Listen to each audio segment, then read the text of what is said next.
ಆಡಿಷನ್ಗೆ ಬರೋಕ್ಕೆ ಹೇಳಿದ್ರು ಸರ್.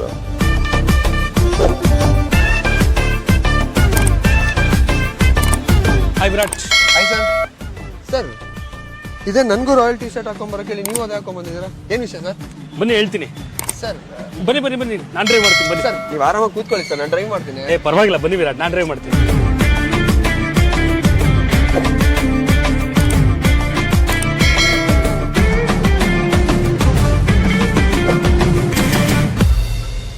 ಏನು ವಿರಾಟ್, ತುಂಬಾ ಖುಷಿಯಾಗಿದ್ದೀರಾ? ಸರ್ ಅದು ದರ್ಶನ್ ಸರ್ಗೂ ನೀವೇ ಸಾರುತ್ತೆ, ಈಗ ನನಗೂ ನೀವೇ ಸಾರುತ್ತೆ. ನೋಡಿ ಹಣೆ ಬರ, ನಿಮ್ಮ ಮನೇಲೂ ಬರ್ತಿದ್ದೆ ದಿನಕ ಡೈರೆಕ್ಷನ್ ಮಾಡ್ಬೇಕು ನಿಮ್ದು ಸೆಕೆಂಡ್ ಸಿನಿಮಾ ಅಂತ. ಸರ್ ಸರಿ, ಇವತ್ತು ಬೆಳಗ್ಗೆನೆ ಬರೋಕ್ಕೆ ಹೇಳಿದ್ವಿ ಆ್ಯಂಡ್ ಸೇಮ್ ಟಿ ಶರ್ಟ್ ಹಾಕಿದ್ದೀವಿ. ಎಲ್ಲೋಗ್ತಾ ಇದೆ ಸರ್? ಏನಿಲ್ಲ, ಆ್ಯಕ್ಚುಲಿ ಜಯಣ್ಣ ನನ್ನ ಹತ್ರ ಹೇಳ್ತಾ ಇದ್ರು, ಏನಪ್ಪ ಸಿನಿಮಾ ಫಿನಿಶ್ ಆಯಿತು, ಇನ್ನೂ ನಮ್ಮ ಸಿನಿಮಾದು ಪ್ರಮೋಷನ್ಸ್ ಎಲ್ಲ ಏನು ಸ್ಟಾರ್ಟೇ ಮಾಡಿಲ್ಲ ನೀನು ಹಂಗೆ ಹಿಂಗೆ ಅಂತ. ನಾನು ಫಿನಿಶಿಂಗ್ ಸ್ಟೇಜಲ್ಲಿ ಪೋಸ್ಟ್ ಪ್ರೊಡಕ್ಷನ್ ವರ್ಕಲ್ಲಿ ತುಂಬ ಬ್ಯುಸಿ ಇದೆ. ಇವತ್ತು ಆ್ಯಕ್ಚುಲಿ ಎಲ್ಲ ಟೆಕ್ನಿಷಿಯನ್ಸು ಸ್ವಲ್ಪ ರಜಾ ಇದ್ದರು ಆ್ಯಂಡ್ ನಾನು ಫ್ರೀ ಇದ್ದೆ. ಸರಿ ಆಯಿತು, ಒಂದು ಹಂಗೇನೆ ರಾಯಲ್ ಬಗ್ಗೆನೂ ಒಂಚೂರು ಮಾತಾಡಿಕೊಂಡು ಇಲ್ಲಿಂದ ಶುರು ಮಾಡೋಣ ನಮ್ಮ ಪ್ರಮೋಷನ್ನು ನಮ್ಮ ಸಿನಿಮಾದು ಅಂತ ಅಂದ್ಕೊಂಡು ನಿಮ್ಮನ್ನು ಕರೆದಿದ್ದು. ಸುಮ್ಮನೆ ಹಂಗೆ ಹೋಗ್ತಾ ಒಂದು ಲಾಂಗ್ ಡ್ರೈವ್ ಹೋಗೋಣ, ನಾನು ನೀವು ಇಬ್ಬರೇ. ಸರ್ ಇವಾಗ ಬೀಯಿಂಗ್ ಅನ್ ಯಂಗ್ಸ್ಟರ್ ಒಂದು ಇಂಡಸ್ಟ್ರಿಗೆ ಬರಬೇಕು ಅಥವಾ ಇಂಡಸ್ಟ್ರಿಯಲ್ಲಿ ನೆಲೆಸ್ಬೇಕು, ಇಲ್ಲೇ ಬೆಳಿಬೇಕು ಅಂತಂದರೆ ನೀವು ಇದುವರೆಗೂ ನೋಡಿರೋ ಹಾಗೆ ನಿಮ್ಮ ಎಕ್ಸ್ಪೀರಿಯನ್ಸಲ್ಲಿ ಏನೇನು ವಿಷಯಗಳು ತುಂಬ ಇಂಪಾರ್ಟೆಂಟ್ ಆಗುತ್ತೆ, ಏನೇನು ವಿಷಯಗಳನ್ನ ಫಾಲೋ ಮಾಡಬೇಕಾಗುತ್ತೆ ಸೊ ದಟ್ ಇಲ್ಲಿ ನಮ್ಮ ಕೆರಿಯರ್ ನೀಟಾಗಿ ಮುಂದೆ ಹೋಗೋದಕ್ಕೆ? ಏನಿಲ್ಲ ವಿರಾಟ್, ಫಸ್ಟು ಬೇಕಾಗಿರೋದು ಡೆಡಿಕೇಶನ್ ಆ್ಯಂಡ್ ಆನೆಸ್ಟಿ. ನಿಮ್ಮ ಕೆಲಸಕ್ಕೆ ನೀವು ಎಷ್ಟು ಆನೆಸ್ಟಿ ತೋರಿಸ್ತೀರಾ ಆ ಕೆಲಸ ನಿಮ್ಗೆ ಅಷ್ಟು ಮೇಲೆ ಕರ್ಕೊಂಡು ಹೋಗುತ್ತೆ. ಇವತ್ತು ನಾನಾಗಿರ್ಬೋದು, ದರ್ಶನ್ ಆಗಿರ್ಬೋದು, ಏನಿವತ್ತು ಇದ್ದೀವಿ ಈ ಲೆವೆಲ್ಗೆ ಬರೋದಕ್ಕೆ ಕಾರಣನೇ ಅವೆರಡು. ವಿರಾಟ್, ನಿಮ್ಮದು ಫಸ್ಟ್ ಸಿನಿಮಾ ಕಿಸ್ ಅಲ್ವಾ? ಹ್ಞೂ ಸರ್, ನಿಮ್ಮ ಫಸ್ಟ್ ಸಿನಿಮಾ ಜೊತೆಲಿ ಅಂತ ನನಗೆ ಗೊತ್ತು, ಬಟ್ ನಾನು ಆ ಕ್ವಶನ್ ಕೇಳಲ್ಲ ಸರ್. ನಾನು ಒಂದು ಕ್ವಶನ್ ಕೇಳ್ತೀನಿ, ಆನೆಸ್ಟಾಗಿ ಆನ್ಸರ್ ಹೇಳಬೇಕು. ಕೇಳಿ. ನಿಮ್ಮ ಫಸ್ಟ್ ಕಿಸ್ ಯಾವುದು ಸರ್? ಫಸ್ಟ್ ಕಿಸ್ಸು ಪರವಾಗಿಲ್ಲ ಹೇಳಿ ಸರ್. ಇಲ್ಲ ನನ್ನ ವೈಫ್ ಜೊತೆಲೇ ಸರ್. ನಿಜ ಇಲ್ಲ ವಿರಾಟ್, ನಿಜವಾಗ್ಲೂ ನನಗೆ ಅಂದರೆ ನಮ್ಮ ತಂದೆ ನಾನು ಸೆಕೆಂಡ್ ಇಯರ್ PUC ಇದ್ದಾಗ ತೀರ್ಕೊಂಡಿದ್ದು. ಸೊ ಅವಾಗಿಂದ ಒಂದು ಸಿನಿಮಾ ಡೈರೆಕ್ಟರ್ ಆಗಬೇಕು ಕೆರಿಯರು ಅದೇ ಇತ್ತು. ಸೊ ಲವ್ ಮಾಡೋ ಸಿಚುವೇಶನೇ ಬಂದಿಲ್ಲ ನನಗೆ. ನಿಜ ಲವ್ ಮಾಡಿಲ್ಲ ಸರ್ ಕಾಲೇಜ್ ಲೈಫಲ್ಲಿ? ಸೀರಿಯಸ್ಲಿ ಇಲ್ಲ. ಕ್ರಶ್ ಇದ್ವು ಅಂದರೆ ಸ್ಕೂಲ್ ಟೈಮಲ್ಲಿ ಒಂದು ಕ್ರಶ್ ಇತ್ತು. ಆಲ್ಮೋಸ್ಟ್ ನನ್ನ ಫ್ರೆಂಡ್ಸ್ಗೂ ಗೊತ್ತು ನನಗೆ ಆ ಕ್ರಶ್ ಇದ್ದಿದ್ದು. ಬಟ್ ಯಾರ ಮೇಲೆ ಕ್ರಶ್ ಇತ್ತು ಅನ್ನೋದು ಆ ಹುಡುಗಿಗೆ ಇನ್ನೂ ಗೊತ್ತಿಲ್ಲ. ಸೊ ಮ್ಯಾಮ್ಗೆ ಗೊತ್ತಾ ಸರ್? ಇಲ್ಲ, ಅವಳಿಗೂ ಗೊತ್ತಿಲ್ಲ. ಸೊ ಹಂಗಾರೆ ಕಿಸ್ ಆಗಿಲ್ಲಲ್ಲ ಸರ್ ನಿಮಗೆ? ಇಲ್ಲ, ಖಂಡಿತ ಇಲ್ಲ. ಪಕ್ಕಾ 100% ಸರ್. ಬಟ್ ನನಗೆ ಗೊತ್ತು ನಿಮ್ಮ ಫಸ್ಟ್ ಕಿಸ್ ಯಾವಾಗ ಆಯ್ತು, ಯಾರ ಜೊತೆ ಆಯ್ತು ಅಂತ ನನಗೆ 100% ಗೊತ್ತು. ಸೊ ನಿಜ ಹೇಳ್ಬಿಡಿ ಸರ್. ನಿಮಗೂ ಗೊತ್ತಾ? ಹಾಂ ವಿರಾಟ್, ನಿಮ್ಗಿಂತ ನಾನು 15 ವರ್ಷ ದೊಡ್ಡವನು. ನಾನು ಆ ಟೈಮಲ್ಲಿ ನೀವು ಮೋಸ್ಟ್ಲಿ ಚಡ್ಡಿನೂ ಹಾಕೋತಾ ಇರಲಿಲ್ಲ ಅನ್ಸುತ್ತೆ ಸರ್. ಬಟ್ ನಾನು ಹೇಳ್ತೀನಿ, ಬೆಟ್ಸ್ ನೀವು ಒಪ್ಕೋತೀರ ನೋಡಿ. ಹೌದಾ? ಹೇಳಿ ಸರ್. ನಿಮ್ಮ ಫಸ್ಟ್ ಕಿಸ್ ಬಂದು ನಿಮ್ಮಮ್ಮ ಜೊತೆ, ನಿಮ್ಮಮ್ಮ ನಿಮ್ಮ ಊಟದಾಗ ಎತ್ಕೊಂಡು ಒಂದು ಮುತ್ಕೊಟ್ಟಿರ್ತಾರ, ಅದೇ ನಿಮ್ಮ ಫಸ್ಟ್ ಕಿಸ್. 100% ಟ್ರೂ. ಯಾಕಂದ್ರೆ ಎಲ್ಲ ಮಕ್ಕಳಿಗೆ ಫಸ್ಟ್ ಕಿಸ್ ಅನ್ನೋದು ಸಿಗೋದೆ ಅಮ್ಮನಿಂದ ಇಲ್ಲಾಂದ್ರೆ ಅಪ್ಪನಿಂದಾನೆ. So you are right. Yes, ನನ್ನ ಫಸ್ಟ್ ಕಿಸ್ ನಮ್ಮಮ್ಮ. ಸೊ ನಾನು ಗೆದ್ದೆ ಸರ್. ನಿಮ್ದು ಫ್ಯಾಮಿಲಿಲಿ ಯಾರು ಸಿನಿಮಾ ಇಂಡಸ್ಟ್ರಿಲಿ ಇಲ್ಲ ಅಲ್ಲ? So you are the first person ಇಂಡಸ್ಟ್ರಿಗೆ ಬರೋಕ್ಕೆ. ಏನಕ್ಕೆ ಬಂದ್ರಿ ಇಂಡಸ್ಟ್ರಿಗೆ ಆ್ಯಂಡ್ ಆಕ್ಟರ್ ಆಗಬೇಕು ಅಂತ ಏನಕ್ಕೆ ಅನ್ಕೊಂಡ್ರಿ? ಚಿಕ್ಕ ವಯಸ್ಸಿಂದ ಏನಕ್ಕೋ ಗೊತ್ತಿಲ್ಲ ಸರ್. ಕ್ಲಾಸಲ್ಲಿ ಬಂದು ಟೀಚರ್ ಎದ್ದು ನಿಂತ್ಕೊಂಡು ಇಂಟ್ರೊಡ್ಯೂಸ್ ಮಾಡ್ಕೊಳ್ಳಿ, ನಿಮ್ಮ ಹೆಸರು ಮತ್ತೆ ನಿಮ್ಮ ಆಂಬಿಷನ್ ಹೇಳ್ಕೊಳ್ಳಿ ಅಂತ ಇದ್ದಲ್ಲ. ಎಲ್ಲ ಎದ್ದು ನಿಂತ್ಕೊಂಡು ನನ್ನ ಹೆಸರು ಇದು ಅಂತೆಲ್ಲ ಹೇಳ್ತಾರೆ, ಟೀಚರ್ ಆಗಬೇಕು, ಸೈಂಟಿಸ್ಟ್ ಆಗ್ಬೇಕಂತ. ನಾನು ಎದ್ದು ನಿಂತ್ಕೊಂಡು ನನ್ನ ಹೆಸರು ವಿರಾಟ್, ನಾನು ಹೀರೋ ಆಗಬೇಕು ಅಂತ ಇದ್ದೆ. ಇಂಜಿನಿಯರಿಂಗ್ ಕಂಪ್ಲೀಟ್ ಮಾಡಿದೆ. ಅದಾದ್ಮೇಲೆ ಜರ್ಮನಿಗೆ ಹೋದೆ, ಅಲ್ಲಿ ಕೆಲಸ ಬಿಟ್ಟು ವಾಪಸ್ ಇಲ್ಲಿಗೆ ಬಂದೆ. ಸೊ ಬಟ್ 100% ಇಲ್ಲಿ ಇಲ್ಲದೆ ಬೇರೆ ಇನ್ನೆಲ್ಲಿದ್ರು ಇಷ್ಟು ಖುಷಿಯಾಗಂತೂ ಇರ್ತಿರ್ಲಿಲ್ಲ ಸರ್. ಇಲ್ಲ, ಅದು ಯಾವತ್ತು ಅದು ನಿಜ. ಅದು ಏನಂದ್ರೆ ತುಂಬಾ ಜನದ್ದು ಡ್ರೀಮ್ ನಾವು ಬದುಕ್ತಾ ಇದೀವಿ. ತುಂಬಾ ಜನ ಆಕ್ಟರ್ ಆಗಬೇಕು ಅನ್ಕೋತೀರಾ, ಅದನ್ನ ನೀವು ಬದುಕ್ತಾ ಇದ್ದೀರಾ. ತುಂಬಾ ಜನ, ಲಕ್ಷಾಂತರ ಜನ ಡೈರೆಕ್ಟರ್ ಆಗಬೇಕು ಅಂತ ಅನ್ಕೊಂಡಿರ್ತಾರೆ. ಆ ಲೈಫ್, ಆ ಜೀವನ, ಅದನ್ನ ನಾನು ಬದುಕ್ತಾ ಇದ್ದೀನಿ. ಸೊ ನಿಜವಾಗ್ಲು ಇವೆಲ್ಲ ಒಂಥರ ಡ್ರೀಮ್ ಕಮ್ ಟ್ರೂ ನಮಗೆಲ್ಲ. ಆ್ಯಂಡ್ ನಾವು ಹಾಬಿ ಥರ ಇರೋದನ್ನ ಪ್ರೊಫೆಷನ್ ಆಗಿ ತೊಗೊಂಡ್ರೆ ಅದರಲ್ಲಿ ಕಷ್ಟ ಆಗಲಿ ಸುಖ ಆಗಲಿ ಎಲ್ಲನೂ ಪೀಕಲ್ಲೇ ಇರುತ್ತೆ. ಅದೊಂಥರ ಒಂದೊಳ್ಳೆ ಇದು ಕ್ಯಾರಿ ಮಾಡ್ತಾ ಇರುತ್ತೆ ಅದು ನಮಗೆ. ಬಟ್ 100% ಸರ್, ನೀವು ಹೇಳಿದ್ದು ಎಷ್ಟು ಕರೆಕ್ಟ್ ಅಂದರೆ, ನಾವು ಏನನ್ನ ಸ್ಟ್ರಾಂಗ್ ಆಗಿ ಇಷ್ಟಪಡ್ತೀವೋ ಅದನ್ನ ಮಾಡೋದು ಮಜಾನೇ ಬೇರೆ ಸರ್. ಅಂದರೆ ಬೇರೆ ಕಡೆ ಎಷ್ಟೇ ಕೋಟಿ ಬರ್ತಿಲ್ಲ ಅಥವಾ ಏನೇ ಇದ್ರೂ ಇಲ್ಲಿರಷ್ಟು ತೃಪ್ತಿ ಅಂತೂ ಇರ್ತಿರ್ಲಿಲ್ಲ. ಸೊ ನೇಚರ್ ಎಲ್ಲೋ ತುಂಬ ಸ್ಟ್ರಾಂಗ್ ಆಗಿ ನಾವು ಲೈಫಲ್ಲಿ ಏನೇನು ಅನ್ಕೊಂತೀವೋ ಆ ನೇಚರೇ ನಮಗೆ ಅದನ್ನ ತಲುಪೋದಕ್ಕೆ ಒಂದು ವೇ ಕ್ರಿಯೇಟ್ ಮಾಡುತ್ತೆ ಅಂತ ಹೇಳ್ತಾರೆ. ಇಲ್ಲ, ಆ್ಯಂಡ್ ಅದೂ ನಿಜ. ನಾವು ಸ್ಟ್ರಾಂಗ್ ಆಗಿ ಏನು ಬಿಲೀವ್ ಮಾಡ್ತೀವಿ ಅದಕ್ಕೆ ಯಾರು ಸಪೋರ್ಟ್ ಮಾಡದೇ ಇದ್ರು ನೇಚರ್ ಸಪೋರ್ಟ್ ಮಾಡುತ್ತೆ. ಆ್ಯಂಡ್ ಅಲ್ಲಿಗೆ ನಮಗೆ ಕರ್ಕೊಂಡು ಹೋಗುತ್ತೆ. ಬಟ್ ಏನಂದರೆ ಸ್ವಲ್ಪ ಪೇಷನ್ಸ್ ಇಟ್ಕೋಬೇಕು. ಅದು ಸಿಗೋವರೆಗೂ ನಮ್ಮ ಕೆಲಸದ ಮೇಲೆ ಫೋಕಸ್ ಆಗಿದ್ದು ಪೇಷನ್ಸ್ ಇಟ್ಕೊಂಡ್ರೆ 200% ಎಲ್ಲರೂ ಅವ್ರ ಏಮ್ನ ಅಚೀವ್ ಮಾಡ್ಬೋದು.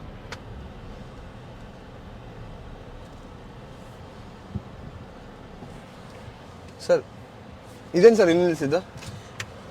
ಏನೋ ಸ್ಪೆಷಲ್ಲಾ? ಒಂದು ನಿಮಿಷ ವಿರಾಟ್. ಸರ್ ಎಲ್ಲಿಗೆ? ನೇಚರ್ ಕಾಲಾ? ಇಲ್ಲ, nature is calling. Nature is calling. Sir wait sir, ನಾನು ಬರ್ತೀನಿ.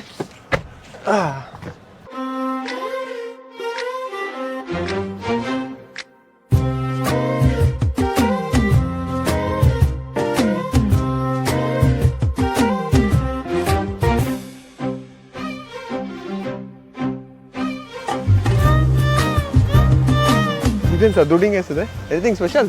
ಇಲ್ಲ, ನಮ್ಮ ತಂದೆ ಯಾವಾಗಲೂ ಬೆಂಗಳೂರಿಂದ ಮೈಸೂರಿಗೆ, ಮೈಸೂರಿಂದ ಬೆಂಗಳೂರಿಗೆ ಹೋದಾಗೆಲ್ಲ ಕಾವೇರಿ ನದಿಗೆ ದುಡ್ಡು ಕಾಸು ಹಾಕೋರು. ಏನಕ್ಕೆ ಸರ್? ನಮ್ಮ ಅಪ್ಪನ ನಂಬಿಕೆ, ಹರಿಯೋ ನದಿಗೆ ಕಾಸು ಹಾಕಿದ್ರೆ ನಮಗೂ ದುಡ್ಡು ಹರ್ಕೊ ಬರುತ್ತೆ ಅಂತ. ಸೊ ಅದನ್ನೇ ನಾನು ಮತ್ತೆ ದರ್ಶನ್ ಫಾಲೋ ಮಾಡ್ತಾ ಇರ್ತೀವಿ. ನೀವು ದರ್ಶನ್ ಸರ್ ಫಾಲೋ ಮಾಡ್ತಿದ್ರಾ? ಹೌದು. ಒಂದು ನಿಮಿಷ ಸರ್. ಸರ್ ಇಷ್ಟೊಂದು ಕಾಸು? ಹಾಂ ಸರ್, ನೀವೇ ತಾನೇ ಹೇಳಿದ್ದು ಹರಿಯ ನದಿಗೆ ಕಾಸು ಹಾಕಿದ್ರೆ ಕಾಸು ಹರ್ಕೊಂಬರುತ್ತೆ ಅಂತ. ಬನ್ನಿ ಸರ್, ಹೆಂಗಿದ್ರು ನಮ್ಮ ರಾಯಲ್ ಸಿನಿಮಾ ರಿಲೀಸ್ ರೇಡಿದೆ, ಇಬ್ರು ಸೇರಿ ಪ್ರತಿ ಥಿಯೇಟ್ರಲ್ಲೂ ನಮಗೆ ಕಾಸು ಇದೇ ಥರ ಹರ್ಕೊಂಬರಲಿ ಅಂತ ದುಡ್ಡು ಹಾಕೋಣ. Super Virat, extraordinary.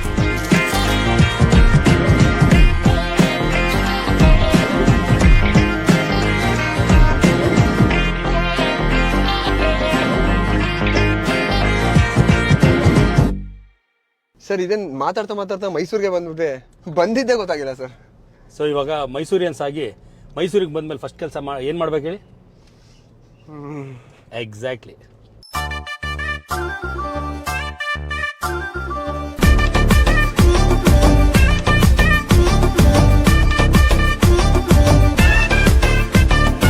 ಸರ್ ಬರ್ತಾ ಅಷ್ಟು ಫನ್ನಾಗಿ ಬಂದರೆ ಏನಾಯ್ತು ಸರ್ ಇಷ್ಟೊಂದು ಸೀರಿಯಸ್ ಆಗಿ ಕೂತಿದ್ದೀರಾ?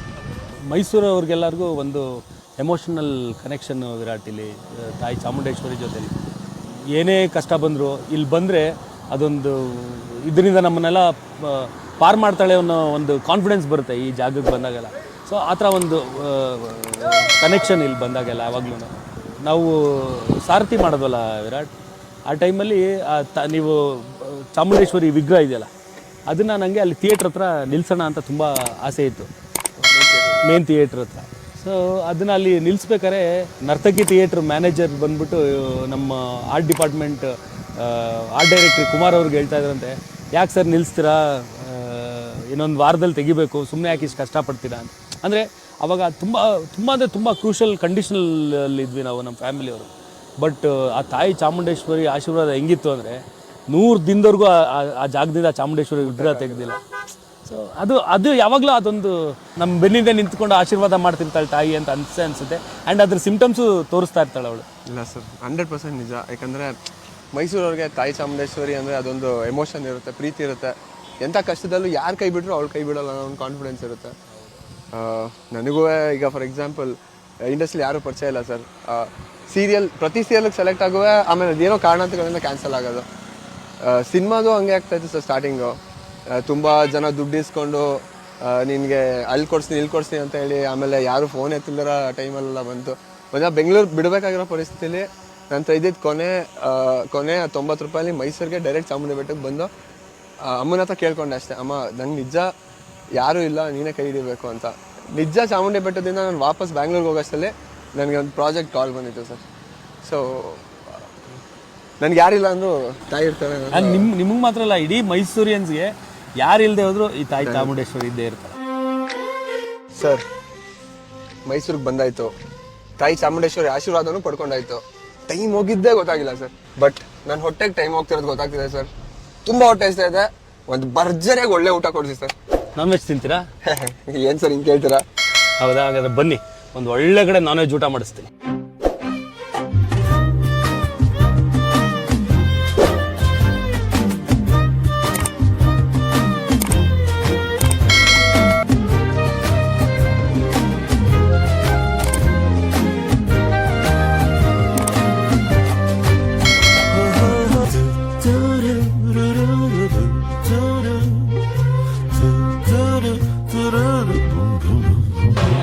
ಟ್ರೈ ಮಾಡಿ ವಿರಾಟ್, ಇದನ್ನ.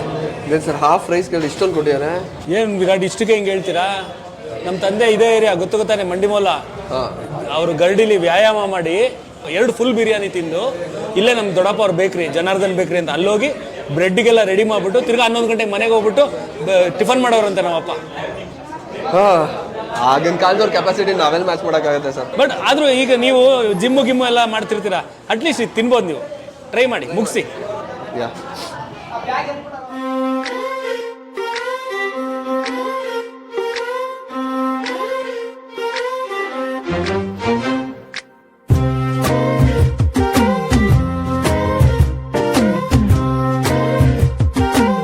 ಸರ್ ಏನು ಬ್ಯೂಟಿಫುಲ್ ಆಗಿದೆ ಸರ್, ಎಲ್ಲ ಮೂಡಿ ವೆದರ್. ಇಂಥ ಟೈಮಲ್ಲಿ ಒಂದು ಒಳ್ಳೆ ಕಾಫಿ ಕುಡಿದ್ರೆ ಮಜಾ ಇರುತ್ತೆ ಸರ್. ಏನು ವಿರಾಟ್, ನನ್ನ ಬಾಯಲ್ಲಿರೋ ಮಾತು ಕಿತ್ಕೊಬಿಟ್ರಿ ನೀವು. ನಿಮಗೆ ವರ್ಲ್ಡ್ಸ್ ಬೆಸ್ಟ್ ಕಾಫಿ ಕೊಡಿಸ್ತೀನಿ, ನಡ್ರಿ ಹೋಗೋಣ. ನಡೀರಿ ಸರ್.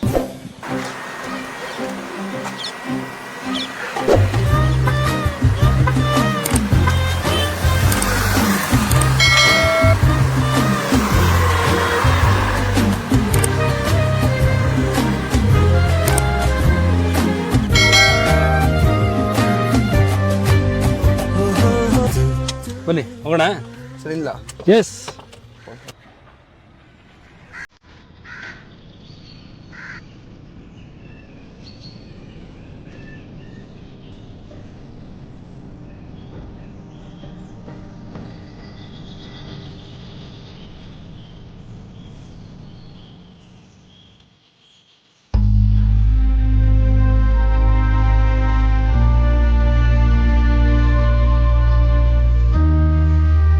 ಹೇಳಿದ್ನಲ್ಲ, ವರ್ಲ್ಡ್ಸ್ ಬೆಸ್ಟ್ ಕಾಫಿ ನಮ್ಮಮ್ಮ ಮಾಡೋದೆ. ತಗೊಳ್ಳಿ, ಥ್ಯಾಂಕ್ ಯು. ಕೂತ್ಕೊಂಬ ನೀನು.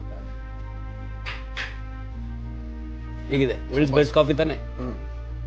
ಅವೆಲ್ಲ ನಮ್ಮ ತಂದೆಗೆ ಸಿನಿಮಾ ಶೀಲ್ಡ್ಗಳು ವಿರಾಟ್. 25 ಡೇಸ್ದೆಲ್ಲ ಅವೆಲ್ಲ ಸೆಲೆಬ್ರೇಷನ್ ಮಾಡೋರಲ್ಲ, ಇದು ಆ್ಯಕ್ಚುಲಿ ಬರೀ ಒಂದು 10 to 15% ಆಫ್ ದ ಶೀಲ್ಡ್ಸ್ ಅಷ್ಟೇ. ಇನ್ನು ತುಂಬ ಇದ್ದಾವೆ, ಎಲ್ಲ ಇಲ್ಲಿ ಇಡೋಕ್ಕಾಗಲ್ಲ ಅಂತ ಬೇರೆ ಕಡೆ ಎತ್ತಿಟ್ಟಿದ್ದೀವಿ. ನಿಮ್ಮದು ಜೊತೆಲಿದೆ, ಬುಲ್ಬುಲ್ ಇದೆ. ಅಂದರೆ ನಮ್ಮ ತಂದೆದೊಂದು 80%, ನಂದು ಒಂದು, ದರ್ಶನ ಒಂದು 2 ಇದೆ. ಎಷ್ಟು ವರ್ಷ ಆಯ್ತು ಮನೆ ಕಟ್ಟಿ? ತುಂಬ ಚೆನ್ನಾಗಿದೆ. ಆಲ್ಮೋಸ್ಟ್ 41 ಇಯರ್ಸ್ ಆಯಿತು ವಿರಾಟ್. ನಾ 2nd ಸ್ಟ್ಯಾಂಡರ್ಡ್ ಇದ್ದಾಗ ಕಟ್ಟಿದ್ದು, ಅಲ್ಲಿಂದ ಇಲ್ಲಿವರೆಗೂ ಇಲ್ಲೇ ಇರೋದು. ಬಟ್ ತುಂಬ ಚೆನ್ನಾಗಿ ಕಟ್ಟಿದೆ ಸರ್, ಒಳ್ಳೆ ಟೇಸ್ಟ್ ಇದೆ. ಅಂದರೆ ಒಂದು ಅಥೆಂಟಿಕ್ ಫೀಲ್ ಅನ್ಸುತ್ತೆ ಮೈಸೂರ್ದು. 40 ಇಯರ್ಸ್ ಬ್ಯಾಕ್ ಇದೇ ಥರ ಕಟ್ತಾ ಇದ್ದೀನಿ ಮನೆ. ಇಲ್ಲ ಸರ್, ಬಟ್ ತುಂಬ ಚೆನ್ನಾಗಿ ಮೇಂಟೈನ್ ಮಾಡಿದ್ದಾರೆ. ಇದೆಲ್ಲ ಕ್ರೆಡಿಟ್ ಎಲ್ಲ ನಮ್ಮ ಅಮ್ಮನಿಗೆ. ಅವ್ರಿಗೆ ತುಂಬ ಇಷ್ಟ ಈ ಗಿಡ ಎಲ್ಲ, ತುಂಬ ಜಾಸ್ತಿ, ನಮ್ಗಿಂತ ಜಾಸ್ತಿ ಗಿಡಗಳ ಮೇಲೆ ಅವ್ರ ಪ್ರೀತಿ ಜಾಸ್ತಿ. So nature. ಸರ್ ಮತ್ತೆ ನೆಕ್ಸ್ಟು ಮೈಸೂರಿಗೆ ಬಂದಿದ್ದೀವಿ. ಇನ್ನು ಲೈಟಿಂಗ್ ನೋಡೋದೇ ಇದ್ರೆ ಹಂಗೆ ನಡ್ರಿ ಹೋಗಿ ಲೈಟಿಂಗ್. ಕರೆಕ್ಟ್ ಸರ್, ನಡ್ರಿ.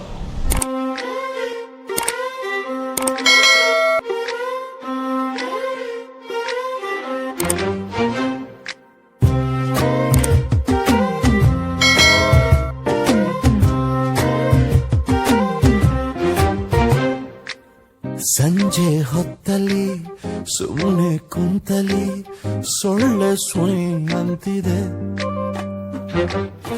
ಬಿಗಿನಿಂಗ್ ಆಫ್ ದ ಪ್ರಮೋಷನ್ಸ್ ಕರೆಕ್ಟಾಗಿ ಸ್ಟಾರ್ಟ್ ಮಾಡಿದ್ವಿ.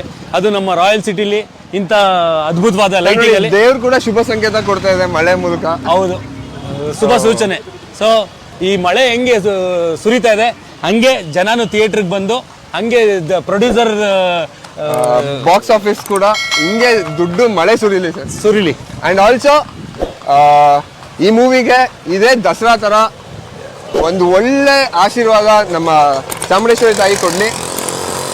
ದಯವಿಟ್ಟು ಮಿಸ್ ಮಾಡಿದ್ರೆ ಎಲ್ಲ ರಾಯಲ್ ಪ್ರಮೋಷನ್ಗೆ ಸಪೋರ್ಟ್ ಮಾಡಿ. ಆ್ಯಂಡ್ ರಾಯಲ್ ಸಿನಿಮಾನ ದಯವಿಟ್ಟು ಥಿಯೇಟ್ರಿಗೆ ಹೋಗ್ಬಿಟ್ಟೆ ಸಿನಿಮಾ ನೋಡಿ. ಆ್ಯಂಡ್ ನಮಗೆಲ್ಲ ನೀವು ಆಶೀರ್ವಾದ ಮಾಡಬೇಕು, ಯಾಕಂದ್ರೆ ಈ ಸಿನಿಮಾ ಮಾಡ್ತಿರೋದೆ ನಿಮಗೋಸ್ಕರ. ಆ್ಯಂಡ್ ಪ್ಲೀಸ್ ನಮ್ಮ ಮೇಲೆಲ್ಲ ನಿಮ್ಮ ಆಶೀರ್ವಾದ ಸದಾ ಹೀಗೆ ಇರಲಿ. Thank you.